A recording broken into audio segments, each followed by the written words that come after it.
àwọn tó súnmọ́ gómìnà Abba Yusuf ti ìpínlẹ̀ Kánò wọ́n ròyìn bí inú ṣe ń bí bàbá náà o sí ààrẹ Bọ́lá Ahmed Tinubu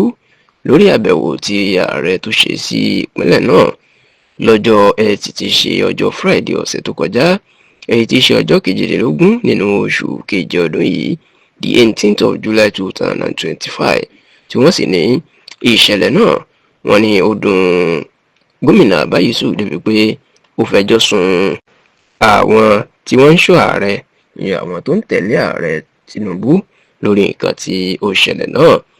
Ǹjẹ́ kí ló ṣẹlẹ̀ láàrin gómìnà Abba Yusuf àti ààrẹ Bọ́lá Ahmed Tinubu tó fi di pé inú ń bí tí inú ẹ̀ ò dùn? Ó mà ní bí Tinubu ṣe gba ìlú Kánò lọ láti lọ bá wọn kẹ́dùn ikú ògo wọn àti gbajúgbajà oníṣòwò ìpínlẹ̀ Kánò tí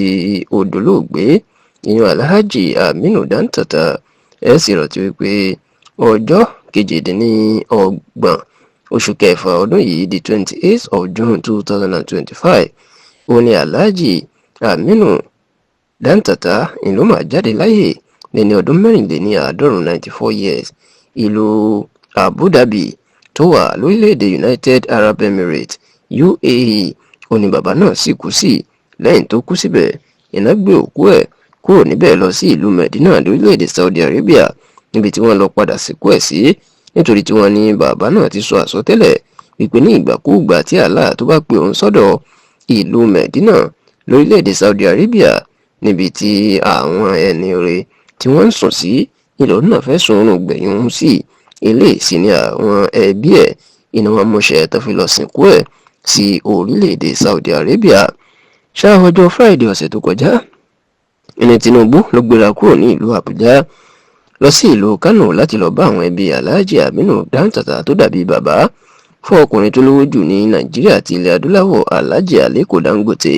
Nígbà tí ó sì débẹ̀ kàkà kó dé ilé ìjọba ìpínlẹ̀ Kánò gẹ́gẹ́ bí gbogbo ààrẹ ṣe máa ń ṣe tí wọ́n bá ṣerú àbẹ̀wò bẹ́ẹ̀ àti sí ọ̀dọ̀ àwọn ọba ìlú Kánò yan àwọn emir níṣẹ́ ni Tinubu ò débì kankan bó ṣe dé ọ̀dọ̀ àwọn mọ̀lẹ́bí Dantata ló padà sí ìlú Àbújá. Ilé ìgbìmọ̀ agbópo dùn gómìnà Abba Yusuf. A gbọ́ pé gómìnà tó ti kéde fún gbogbo ará Kánò pé ká jáde ká túyáyá jáde láti ṣàpọ́nlé Tinubu. Wọn ló ti fi ilé pa tí ó sì fọ̀nà rúkà ní ilé ìjọba tó ti dáná lẹ̀ fún Tinubu àtàwọn tó kó lẹ́yìn nítorí gbogbo pé ó bá ti kú lọ́dọ̀ Dantata yóò lọ sọ́dọ̀ emir Kánò yóò sì fún ní òun yóò ṣe lálejò yóò jẹun. Ṣùgbọ́n tó ní Tinubu ò sọ fún òun pé ò tiẹ̀ ní dé ilé ìjọba ó sì jẹ́ pé lẹ́sẹ̀kẹsẹ̀ lòun àtàwọn èrè rẹ̀ náà padà sí ìlú Àbújá. Tẹlifíṣàn Yorùbá Tòótọ́ gbọ́ látọ̀dọ̀ àwọn tó súnmọ́ Tinubu pé ìdí tí Tinubu ò fi ṣe lè ní kí wàhálà má bàa ṣẹlẹ̀ àpapọ̀ òpè bóun bá ṣàbẹ̀wò sí emir ìlú Kánò Alhaji Muhammad Lamido Sanusi Lamido tí òun ò ṣàbẹ̀wò sí emir kejì tọ́jọ́ ń jà sípò Alhaji Aminu Ado Bayero orílẹ̀ tó lè di wàhálà tí wọn yóò sọ òun lẹ́nu pé ọ̀dọ̀ ẹnìkan lòún fì sí òun ò fi sọ́dọ̀ ẹnìkan bóun bá sì ṣàbẹ̀wò sáàrin àwọn méjèèjì náà wọn yóò ní ṣé òun wàá mọ ẹnìkan pé ẹnìkan ló gbọ́dọ̀ jẹ́ emir ni wípé òun ṣàtìlẹ́yìn fún tí ò bófin mu. bóyá kan náà la gbọ́ pé Tinubu wò pé bóun bá lọ ṣàbẹ̀wò sí ilé ìjọba Kánò náà ó lè mú awuyewuye dání pàápàá bó ṣe jẹ́ pé ẹgbẹ́ òṣèlú APC